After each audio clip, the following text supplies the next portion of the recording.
فقط با 4 کیلو پرتقال 40 لیتر شربت میتونی درست کنی. ابتدا پرتقال هاتون رو پوست بکنید و بعد هم قسمت سفید رنگ گوشت اون رو جدا کنید که تلخ نشه. بعد به این شکل حلقه‌ای برش بزنید.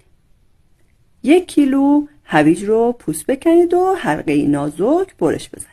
داخل قابلمه بریزید، بهش 4 پیمانه شکر اضافه کنید. آب 1 عدد لیمو ترش رو هم اضافه و مخلوط کنید. بعد هم بهش آب اضافه کنید تا روی هویج ها رو بگیره. بعد روی حرارت بذارید تا بپزه.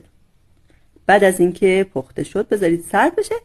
مقداری از هویج ها رو با آب داخل مخلوط کن بریزید و پرتقال ها رو کم کم بهش اضافه کنید و خوب میکس کنید. بعد هم از 1 الک رد کنید.